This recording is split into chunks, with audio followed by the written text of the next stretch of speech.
Hi friends, నేను మీ అశోక్ కుమార్. ఇవాళ దిల్సుఖ్ నగర్లో ఒక మెరుపు ధర్నా ఒక సక్సెస్ని ఇవాళ నిరుద్యోగులకు కల్పించింది. నిన్న అసెంబ్లీలో దుద్దిల్ల శ్రీధర్ బాబు చేసిన ప్రకటన ఒక సిగ్గుసేటైనటువంటి విషయం. మీ ఉద్యోగాలు ఇవ్వం, మీరు ప్రైవేటు బాట పట్టండి అని చెప్పిన సందర్భంగా ఇవాళ దిల్సుఖ్ నగర్లో స్పందన కనిపించింది. రాత్రి కూడా లైవ్లో గవర్నమెంట్ని గట్టిగా తిట్టడం జరిగింది. మొత్తంగా ఇవాళ ధర్నా జరిగింది. అయితే ఈ ధర్నాని స్ఫూర్తిగా తీసుకొని రేపు 33 జిల్లాలలో ధర్నాలు జరిగి తీరాల్సిందే. 100% జరగాల. నువ్వు ధర్నా చేయకపోతే, నువ్వు బయటికి వెళ్ళకపోతే నీకు నోటిఫికేషన్ రాదు. ఎందుకంటే ఇవాళ 2 సంవత్సరాల్లోగా సంవత్సరంలోగా 2 లక్షల ఉద్యోగాలు ఇస్తున్నట్టు గవర్నమెంటు ఒక్క ఉద్యోగం ఇచ్చిందా? ఒక్క నోటిఫికేషన్ అన్నా అధికారికంగా ఇచ్చిందా అంటే ఒక్క నోటిఫికేషన్ ఇవ్వాల. వాళ్ళ మేనిఫెస్టో తయారు కాకముందున్న ఉద్యోగాలకే వాళ్ళు పత్రాలు ఇచ్చారు తప్ప మీ మేనిఫెస్టో తయారైనాక ఒక్క నోటిఫికేషన్ వచ్చిందా, ఒక్క ఉద్యోగం ఇచ్చారంటే ఇవ్వలేదు. కలిపిన ఉద్యోగాలే డిఎస్సి, కలిపిన ఉద్యోగాలే గ్రూప్ 1 60 ఉద్యోగాలు తప్ప ఒక్క ఉద్యోగం ఇవ్వలే. ఇప్పటికి 2 ఏళ్ళు వెయిట్ చేసినాం, ఓపిక పట్టినాం, మన ఓపిక నశించిపోయింది. కాబట్టి ఇవాళ మీరు ఇంట్లోనే కూర్చుంటాం, నేను స్టడీ హాల్లో కూర్చుంటా, నేను బయటికి వెళ్ళానంటే నీకు నోటిఫికేషన్ రాదు. నీ నోటిఫికేషన్ నీకు సాధించాలంటే కంపల్సరీగా 33 జిల్లాలలో ధర్నాలు జరగాల్సిందే. ఎగ్జాంపుల్ నల్గొండ తీసుకుంటే అన్ని స్టడీ హాలల్లో లైబ్రరీలో మెయిన్ లైబ్రరీలో కలిసి ఎంత లేదన్నా 500 మంది ఖచ్చితంగా ఉంటారు. 500 మంది రోడ్డెక్కాల్సిందే, ధర్నా చేయాల్సిందే. శాంతియుతంగా ధర్నా చేద్దాం. మనకెక్కడ గొడవలొద్దు, పోలీసులతో గొడవలొద్దు. ప్రశాంతంగా శాంతియుతంగా మన నిరసన తెలిపే ధర్నా ఖచ్చితంగా జరగాల. వరంగల్లో ఎంత లేదన్నా లైబ్రరీలలో అదేవిధంగా స్టడీ హాల్లో కూర్చున్న వాళ్ళు 2000 మంది ఉంటారు. 2000 మందిలో కనీసం 1000 మందిన బయటికి వెళ్ళి ధర్నా చేయండి. కరీంనగర్లో ఎంత లేదన్నా కరీంనగర్ జిల్లా హెడ్ క్వార్టర్లో 1000 మంది ఉంటారు. సిరిసిల్లలో 20 మంది ఉన్నా పర్వాలేదు, 20 మంది అయినా మీరు కంపల్సరీ నిరసన వ్యక్తం చేయాల్సిందే. ప్రభుత్వానికి నిరుద్యోగుల బాటని తెలవాల్సిందే. 33 జిల్లాలలో కనుక ధర్నాలు జరిగితే మన ఒక పెద్ద ప్రోగ్రాం హైదరాబాదులో 1,00,000 మందితో మనము హైదరాబాదులో కవాతు చేసే ప్రోగ్రాం పెట్టుకుందాం.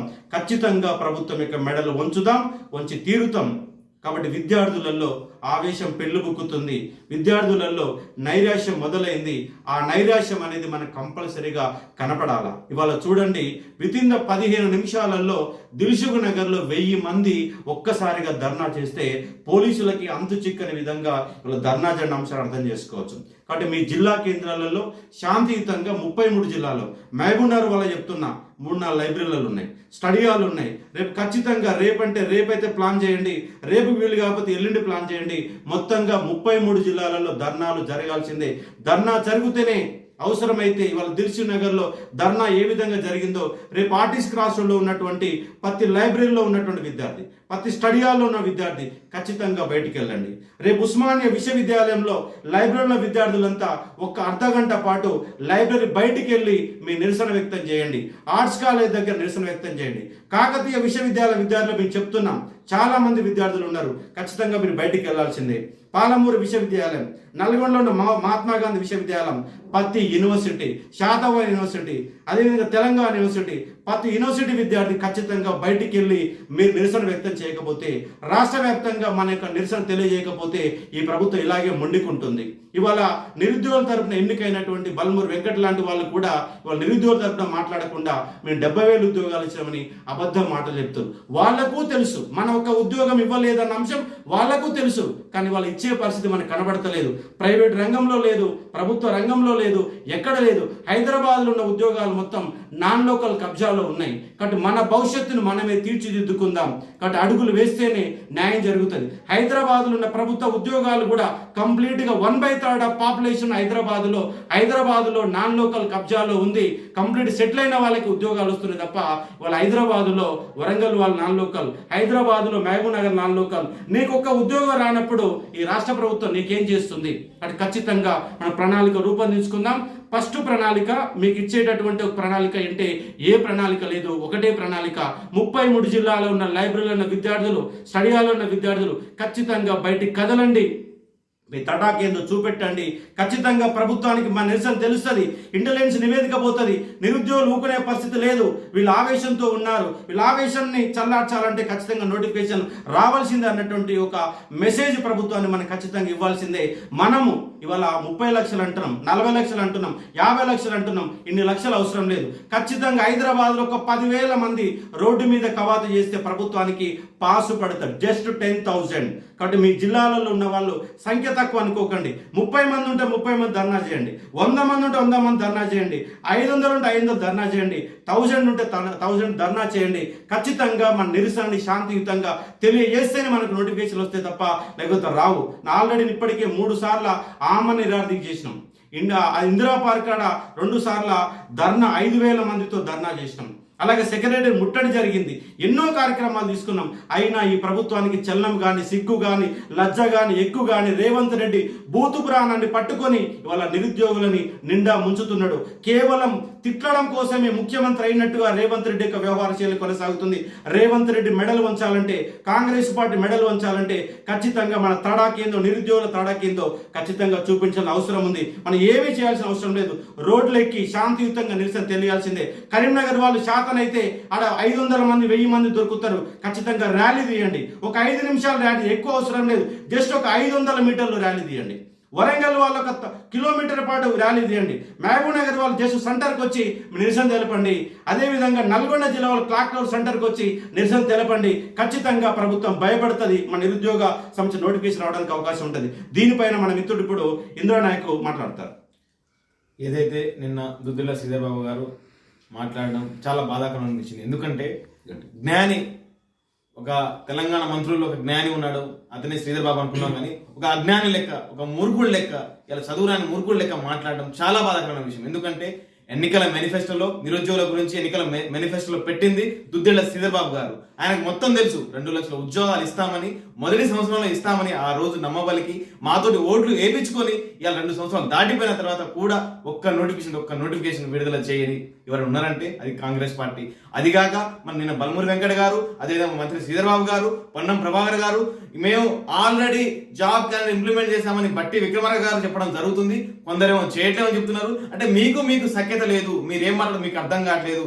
నిరుద్యోగులు ఆగ్రహంతో ఉన్నారు. ఎవరైనా బయటికి వస్తే కొట్టే పరిస్థితులు కూడా ఉన్నాయి. కాబట్టి జాగ్రత్తగా ఇవన్నీ తీసుకొని మాకు కావాల్సిన 2 లక్షల ఉద్యోగాలతో పాటు అదేవిధంగా ఈ సంవత్సరం బకాయి పడ్డ 50,000 ఉద్యోగాలు భర్తీ చేస్తే బాగుంటది. లేకపోతే ఈ కాంగ్రెస్ పార్టీ పైన నిరుద్యోగుల పోరాటం తప్పదు. ఇప్పుడు కుమార్ మాట్లాడతారు. ఈరోజు తెలంగాణలో మేనిఫెస్టోలో డిఎస్సికి సంబంధించి 25,000తో మెగా డిఎస్సి ఇస్తామని చెప్పేసి కాంగ్రెస్ పార్టీ బీఈడీ చేసిన అభ్యర్థులకు చాలా మోసం చేసింది. దానికి బాధ్యతగా మేము బరాబర్ ఇవాళ కొట్లాడతాం. భవిష్యత్తులో కూడా ఈ డిఎస్సి నోటిఫికేషన్ ఇవ్వాలి. అన్ని రకాల సంబంధించింది 2 లక్షల ఉద్యోగాలు ఇస్తామని చెప్పి మరి ఏ సోయి ఉండి ఈ హామీ ఇచ్చారా, సోయి లేకుండా ఇచ్చిందా ఈ ప్రభుత్వం అనేది మీరు ఒకసారి ఆలోచించాలి. ఎందుకంటే ఇలా ప్రతి విద్యార్థి రోడ్ల మీద వచ్చి ధర్నా చేస్తే కానీ మనకు న్యాయం జరగదు. డిఎస్సిలో ఏపీలో వచ్చేసి ప్రతి ఏటా ఒక డిఎస్సి నిర్వహిస్తున్నారు. మరి తెలంగాణలోకి ఏమైంది? ఇప్పుడు దాకా ఒక్క డిఎస్సి నిర్వహించి అది కూడా గతంలో వచ్చిన నోటిఫికేషన్కి ఒక 5,000 జోడించి ఇచ్చారు. ఇప్పుడేమో 5,000 6,000 అంటున్నారు. మరి ఏపీకి 10,000 మళ్ళీ డిఎస్సి అంటున్నారు. అక్కడ ఉద్యోగాలు ఎలా పెరుగుతుంది? ఇక్కడ అసలు నియామకం వల్లనే కదా తెలంగాణ నియామకం చేస్తామని చెప్పేసి కదా ఈ తెలంగాణ రాష్ట్రంలో ఈ తెలంగాణ రాష్ట్రం సాధించుకున్నాం. మరి అక్కడ ఏపీలో వచ్చేసి నియామకాలు ఖాళీలు అవుతున్నాయి. మరి తెలంగాణలో నియామకాలు అసలు జరగలేదు. మళ్ళీ చాలా ఇబ్బంది పడ్డామన్నారు. మరి ఈ నియామకాలు ఎడిపోతున్నాయి. అక్కడ ప్రతి ఏటా డిఎస్సి వస్తుంది, ఇక్కడ రాకపోవడానికి కారణాలు ఏంది? అంటే మీ ఉద్యోగాలు ఎవరికి? విద్యావ్యవస్థను కూలీ చేసే పనిలోనే ఈ రాష్ట్ర ప్రభుత్వం ఎందుకంటే ఇలా విద్యార్థులు చదువుకున్న వాళ్ళకేమో ఇక్కడ స్కాలర్షిప్ రాని పద్ధతి ఇలా చదువుకున్న వాళ్ళు వచ్చేసి ఇలా రోడ్ల మీద తిరగాల్సిన పరిస్థితి ఏర్పడింది. మీరు ఒక నాణ్యమైన విద్యను అందించాలంటే ఇలా డిఎస్సి లాంటి నోటిఫికేషన్ ప్రతిసారి రావాలి. మరి ఎందుకు మీరు డిఎస్సికి ఆలోచన చేస్తున్నారు? అదేవిధంగా మొన్న టెట్కి వచ్చేసరికి నార్మలైజేషన్ చేయకుండా మీరు రిలీజ్ చేస్తా ఉన్నారు. మేము ఎస్సీఆర్టీ డైరెక్టర్ రమేష్ గారిని అడిగితే ఏమంటున్నారంటే మాకు జిల్లాల వైజ్గా మేము నిర్వహిస్తున్నాం కాబట్టి ఎటువంటి ప్రాబ్లం లేదు. జిల్లాల వైజ్గా మీరు నిర్వహిస్తున్నప్పుడు 90% లోకల్కి భర్తీ చేసినప్పుడు 5% వాళ్ళు నాన్ లోకల్ వస్తున్నారు. అక్కడ అన్యాయం జరుగుతలేదా? అదేవిధంగా ఇవాళ నిన్న జరిగిన టెట్లో కానీ 3 జిల్లాలు 5 జిల్లాలతో ఒక మన జోనల్ వ్యవస్థ ఉంది. ఆ జోనల్ సంబంధించి వేరే వేరే రోజులు వాళ్ళకి ఎగ్జామ్ నిర్వహిస్తున్నారు. మరి రేపు గురుకుల నోటిఫికేషన్ వచ్చేసి వేరే వేరే జోన్లలో నిర్వహిస్తారు. అన్ని ఒకేసారి ఎగ్జామ్ రాసే అవకాశాలు ఉన్నాయి. దాంట్లో మీరు 20% వెయిటేజ్ ఇస్తున్నారు. దానివల్ల అందరు విద్యార్థులు అన్యాయం అవుతలేరా? భవిష్యత్తులో ఇది న్యాయపరమైన చిక్కులు జరగవా? గతంలో టెట్ ఎగ్జామ్ అనేది ఒకే రోజులో నిర్వహించేది. మరి ఇప్పుడు మీరు ప్రతి రోజుకు ఒకటి అనేసి నిర్వహించడం వల్ల విద్యార్థులు అన్యాయం అవుతున్నారు. రేపటి న్యాయపరమైన చిక్కులు వస్తాయి. ఈ నోటిఫికేషన్లలో కూడా మాకు అన్యాయం, ఉద్యోగాలు కొట్టిన వాళ్ళకు అన్యాయం జరుగుతుంది, ఉద్యోగాలు రాని వాళ్ళకు కూడా అన్యాయం జరుగుతుంది. ప్రభుత్వం దీనికి ఆలోచించాలి.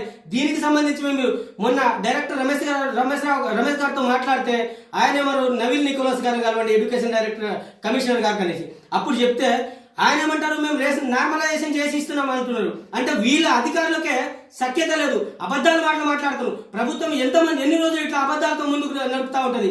మా బీఈడీ వాళ్ళకి అన్యాయం జరుగుతుంది, డిఈడీ వాళ్ళ అన్యాయం జరుగుతుంది. మరి నోటిఫికేషన్ ఎప్పుడు ఇస్తారు? దీనికి మీరు ప్రభుత్వం బరాబర్ ఆలోచించాలి. అదేవిధంగా బీఈడీ వాళ్ళకు 70% ప్రమోషన్లు పోతా ఉన్నాయి, 30% డైరెక్ట్ రిక్రూట్మెంట్ జరుగుతూ ఉంది. దీనివల్ల మేము అన్యాయం జరుగుతూ ఉన్నాం. దీనికి కూడా అవకాశం కల్పించాలి. దీనికి ప్రమోషన్ కోటాను తగ్గించాలని ఎప్పటి నుంచో ఫైట్ చేస్తా ఉన్నాం. అందరినీ కలిసినాం, డిప్యూటీ సీఎంని కలిసినాం, మీ పీసీసీ అధ్యక్షులను కలిసినాం, సీతక్కని కలిసినాం, అన్ని చోట్ల పైగా ఎడ్యుకేషన్ కమిషనర్, ప్రిన్సిపల్ సెక్రటరీ అందరినీ కలిసినాం. ఏ ఒక్క చోట అన్యాయం జరగలేదు. ఆకునూరు మురళి గారిని కూడా కలిసినాం. మరి మీరు ఎందుకున్నారో, విద్యా కమిషన్ గా ఎందుకున్నారో మాకైతే అర్థం కావట్లేదు. మురళి గారు మరి మాకు అన్యాయం జరుగుతూ ఉంది, మాకు న్యాయం చేయమని ఎన్నోసార్లు చెప్తా ఉన్నారు. మీరు దానికి ఇప్పుడు దాకా స్టార్టింగ్ మీరు ఎక్కిన రోజే చెప్పినాం, ఇప్పుడు దాకా దాని మీద చర్య లేదు. దీనివల్ల చాలా అన్యాయం జరుగుతూ ఉంది. విద్యా వ్యవస్థ చాలా కూనిగా, చాలా దరిద్రంగా తయారవుతా ఉంది రాష్ట్రంలో. కాబట్టి ఒక్కసారి ఆలోచించాలి. విద్యా వ్యవస్థ పటిష్టం కావాలి. అన్ని సంస్థలు ఉద్యోగాలు రావాలంటే మీరు నోటిఫికేషన్ తొందరగా రిలీజ్ చేయాలి. ఏపీలో జరుగుతున్నట్టుగా ప్రతి సంవత్సరం కూడా మీరు ఒక నోటిఫికేషన్, డిఎస్సి నోటిఫికేషన్ ఇవ్వాలని చెప్పేసి ఈ రాష్ట్ర ప్రభుత్వాన్ని మేము డిమాండ్ చేస్తాము. మీరు ఇయ్యని పక్షంలో మేము ఎంతకైనా తెగిస్తాం. మా బీఈడీ వాళ్ళకు కానీ మిగతా నిరుద్యోగులు అందరం కలిసి ఈ రాష్ట్ర ప్రభుత్వం పైన తీవ్ర ఒత్తిడి తీసుకొస్తాం. అవసరమైతే ప్రతి ఎమ్మెల్యేల ఇంటిని ముట్టడిస్తాం, ఈ మంత్రుల ఇంటిని ముట్టిస్తాం, సెక్రటరీని ముట్టడిస్తాం. ఖబర్దార్ అందరూ ఒకసారి గుర్తించుకోండి. ఈ ప్రభుత్వం మీరు మాట నిలబెట్టుకుంటారా లేకుంటే మాటని తప్పుతారా అని చెప్పేసి చెప్తా ఉన్నాం. రాబోయే కాలంలో మాత్రం ఈ కాంగ్రెస్ ప్రభుత్వానికి గట్టిగా బుద్ధి చెప్తామని నిరుద్యోగులు అని చెప్పేసి హెచ్చరిస్తా ఉన్నాం. లైవ్ ఇద్దామని చెప్పేసి లైవ్ స్టార్ట్ చేద్దాం అనుకున్నాం. కానీ ఆఫీస్కి పోవడానికి కూడా పోకుండా పోలీసులే ఇంటి దగ్గర కాపలా పెట్టారు. పొద్దుగాల సంధి 4 ఎస్ఐలు, 2 సిఐలు ఇంటి దగ్గరనే కాపలా పెట్టారు. పోలీస్ జీప్ కూడా కాపలా పెట్టడం జరిగింది. దాని కారణంగా ఆఫీసుకు పోయి మనం లైవ్ పెట్టే ఒక పరిస్థితి లేని కారణంగా మేము ప్రస్తుతం ఈ వీడియో ద్వారా సమాచారం ఇస్తున్నాం. కానీ ఈ వీడియోని చూసిన ప్రతి ఒక్కరు కూడా లైక్ చేయాలా, కామెంట్ చేయాలా, ప్రతి గ్రూప్లకు షేర్ చేస్తేనే మన సమాచారం పోవడానికి అవకాశం ఉంటుంది. కాబట్టి లైవ్ ఇవ్వలేకపోతున్నందుకు సారీ. కాబట్టి ఖచ్చితంగా ఈ యొక్క వీడియోను చూసైనా మీరందరిలో కదలిక రావాలని కోరుకుంటున్నాం. Thank you.